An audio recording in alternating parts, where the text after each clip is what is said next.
teacher to Anthropology. We're at week 4. This week we're going to be looking at chapters 7 and 9. We're going to do a recap of the main points of last week. So what we learned: sex is biological, gender and gender roles are socially constructed.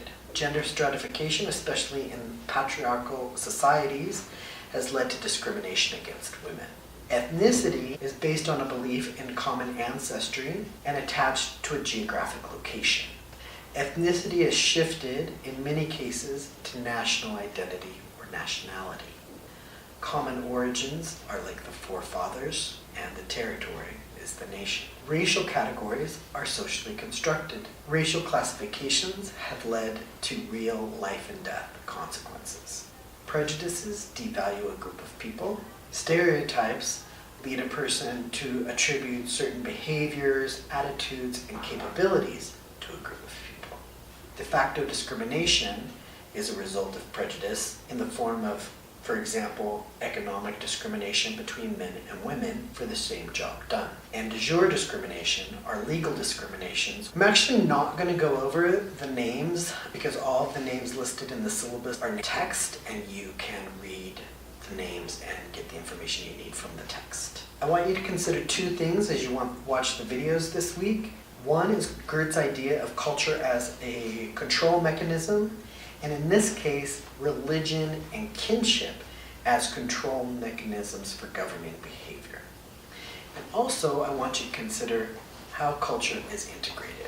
I think religion is a really good example of how culture is integrated. You're going to see some videos on health practices and religion. Definitely, religion sets the terms for kinship relationships and blood ties, rites of passage, especially the rite of marriage, which brings us to kinship and incest. There are really good videos this week on kinship relationships, kinship groups, origin of the nuclear family, various terminologies associated with kinship and family ties. But I want to talk to you about how culture is integrated. If religion lays out the ritual for the marriage rite of passage, it makes sense that it lays out who exactly is appropriate for you to marry. This is why the incest taboo exists in every culture. Incest taboo states you can't marry your blood kin, but who is considered blood kin varies across cultures. If your mother's brother is considered your father, you can't marry him. But if your father's brother is considered a stranger, you can. Religion might also determine the function of a marriage. If the function of a marriage is to procreate and add children to the society, it makes sense that marriages between a same-sex couple would not be allowed. But if a marriage was secure an alliance between 2 nations or acquired property, why shouldn't a same-sex couple be allowed to marry? Well, mostly I think it has to do with love. The idea of marrying for love is a relatively new concept. And historically, whenever the idea of same-sex marriage comes up, it has historically had to do with being able to choose who you love and marry.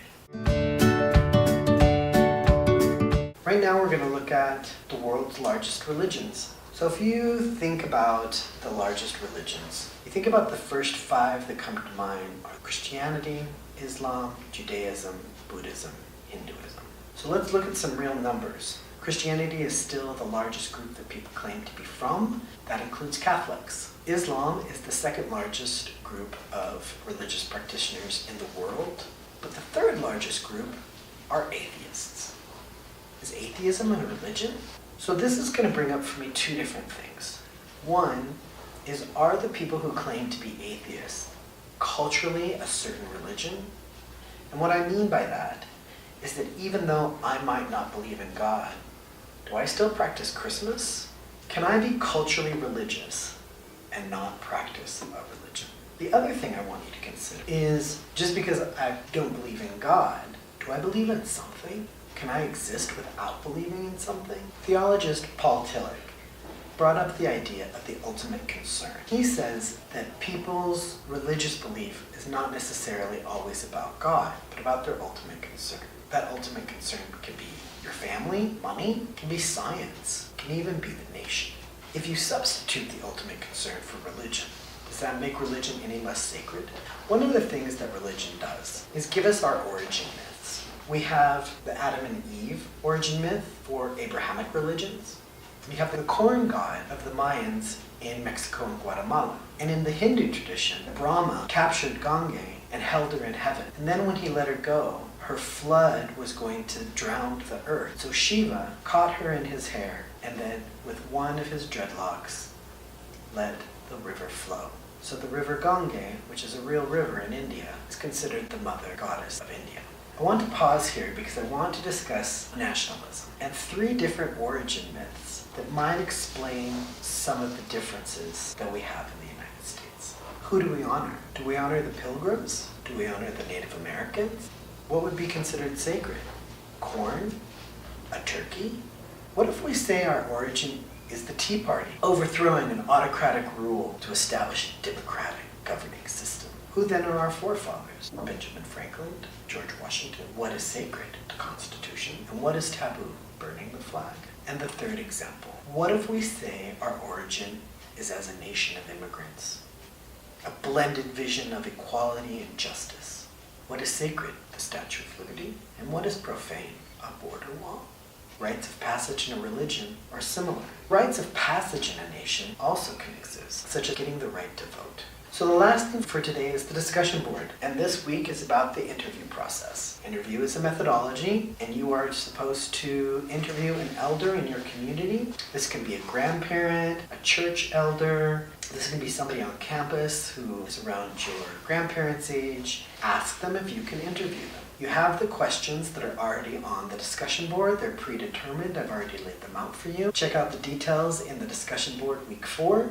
Introduce the video. Analyze a little bit about the things you found interesting or surprising. Video record your interview. Include excerpts. And I'm going to give you a tiny example again with my friend April. She's not my elder, but I'm super old, so it's hard to find somebody older than me. Was religion important in your family growing up? Was it? Yes, it was very important. Where'd you grow up? I'm from Georgia. I'm from right outside of Atlanta. And my parents were very involved in the Pentecostal church that I grew up in. We grew up Pentecostal. My mother had grown up Presbyterian. My church community was almost exclusively Black. In your congregation, what is one thing you remember as being considered sacred? Oh, great question. For Pentecostals, at least the ones that I grew up with, it was really important, like an expressive type of religion was really important. So dancing and singing, speaking in tongues for that matter. What's one thing that might have been considered profane or taboo or forbidden? Sex. Sex Is in one general? thing. Well, outside of marriage, sex. Did you get married in a church? Oh, I've never been married. Is that considered a sacred act? Or would that, Yes. to not be married? Oh, no. Being married is considered sacred. Not being married is not considered sacred. How did your mom feel about that? My mother, I think, is still uncomfortable with the fact that I'm not married and that I have no children. I think that she thinks it was her job to make sure that I wanted to get married and have children. And I've always expressed that I didn't want to do those things.